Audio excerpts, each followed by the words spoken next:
Guys, सबसे पहले आप सभी को हैप्पी होली। इस होली सीजन पर हेलो ऐप पर खुशियों के रंग जमाएं और 2 करोड़ रुपए तक के प्राइज जीतिए हेलो के नए होली कैश धमाका के साथ। हेलो ऐप लाया है होली कैश धमाका, जिस पे आपको कुछ नहीं करना, बस एक गेम खेलना है और उसके जरिए आप मजेदार कैश प्राइजेस भी जीत सकते हैं। तो जल्दी से डाउनलोड करो हेलो ऐप और इस कॉन्टेस्ट के मैक्सिमम बेनिफिट्स लो 3 से 9 मार्च के बीच।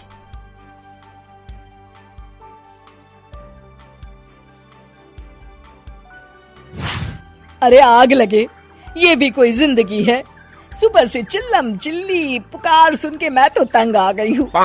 अरे वो भी क्या दिन थे जब मैं गांव में रहा करती थी। पहले बड़ी सुखी थी मैं। पहले मेरी जिंदगी क्या थी और अब क्या हो गई है। शहर में तो लोग भेड़ बकरी की तरह जीते हैं। जीने का असली मजा तो गांव में है। क्यों, क्या हुआ माँ जी? आज गांव की बहुत याद आ रही है आपको? अरे हाँ बहू, शहर का जीना भी कोई जीना है। लोगों की आधी जिंदगी तो सड़कों के ट्रैफिक में निकल जाती है और यहाँ रखा ही क्या है। एक बात कहूँ, दिल्ली शहर अब पहले जैसा नहीं रहा। क्या माँ, जब देखो गांव के गुणगान गाती रहती हो। ठीक है, इस बार ना बच्चों के कॉलेज की छुट्टियों में हम सब गांव चलेंगे, ठीक है? हाँ, ये ठीक है। फिर कुछ दिनों के बाद सारा परिवार अपने गांव चला जाता है। अरे वाह, कितनी ताजी और साफ हवा है, कितनी शांति है यहाँ। चल बहू, अब बढ़िया सा खाना बना दे, मजे से आंगन में बैठ के खाएंगे। सुशीला गांव का माहौल देख बड़ी खुश होती है।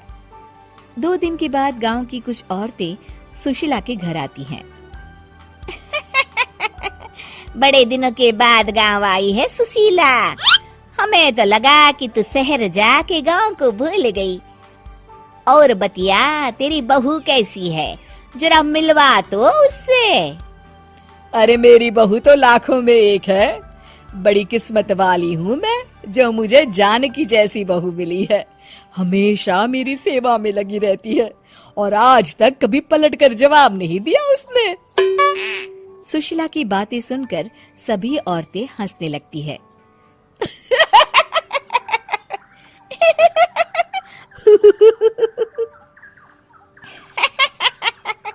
अरे कुछ भी बोले जा रही है। तबीयत तो ठीक है? तेरी बहू चांद से आई है क्या? क्यों बहनों, दुनिया की कोई भी बहू अच्छी होती है क्या? सब औरतें ममता की हाँ में हाँ मिलाती हैं।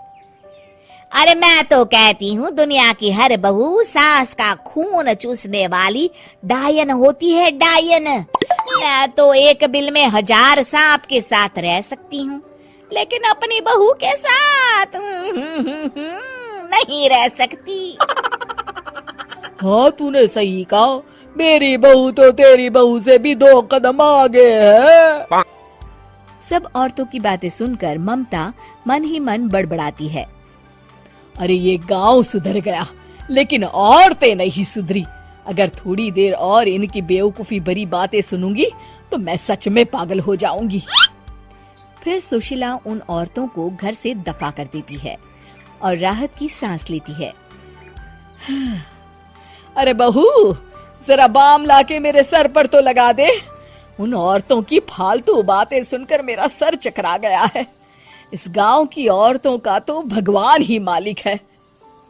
फिर अगले दिन सुशीला की सास उससे कहती है, अरे बहू, तू यहाँ क्या आराम फरमाने आई है?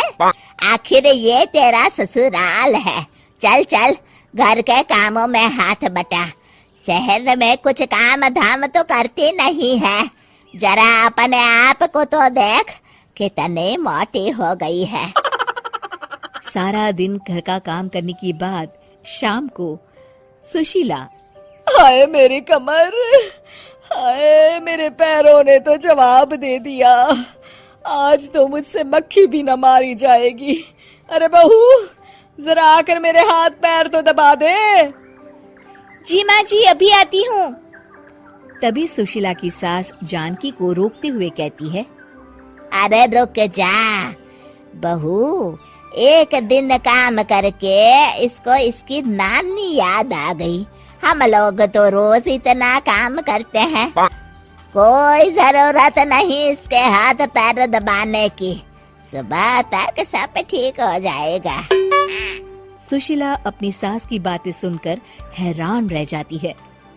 इस तरह धीरे धीरे गांव आने के बाद सुशीला की परेशानी शुरू हो जाती है। फिर एक दिन, अरे आज तो मैं कपिल शर्मा देखूंगी क्योंकि आज संडे है। सुशीला जैसे ही टीवी ऑन करती है तभी बिजली कट जाती है। अरे सत्यानाश, इस बिजली को भी अभी जाना था। इतने दिनों से मैं टीवी सीरियल देख नहीं पाई। हमारा देश इतनी तरक्की कर रहा है, अरे पता नहीं ये गांव कब सुधरेगा। अरे अब तो 2 दिनों के लिए बिजली को भूल जा, ये तो यहाँ रोज की बात है। अब इस अंधेरे में रहने की आदत डाल ले। हाँ। हे भगवान, अब क्या होगा? ऊपर से इन मच्छरों ने जीना हराम कर रखा है। दूसरी तरफ घर के काम कर करके और बिना किसी सुविधा के सुशीला तंग आ जाती है और उसे शहरी जीवन याद आने लगता है। क्यों माँ, मजा आ रहा है ना? अरे आपने ऐसी सूरत क्यों बना रखी है? मुस्कुराइए, अब हम गांव में हैं। मोहन के साथ जानकी भी अपनी सास की खिंचाई करती है। हाँ हाँ माँ जी, आप ही तो यहाँ की बड़ी तारीफ कर रही थी। फिर अभी तो कुछ ही दिन बीते हैं, वैसे भी अब तो आप यहीं रहने वाली है ना? अरे नहीं नहीं बहू, मैं एक दिन और यहाँ रुकी तो मर जाऊंगी। मुझे शहर ले चलो। क्या दिन थे, कितनी सुखी थी मैं वहाँ। ठीक है माँ, हम कल ही वापस शहर चले जाएंगे। इस तरह सुशीला शहर आ जाती है और फिर कभी दोबारा गांव जाने की जिद नहीं करती।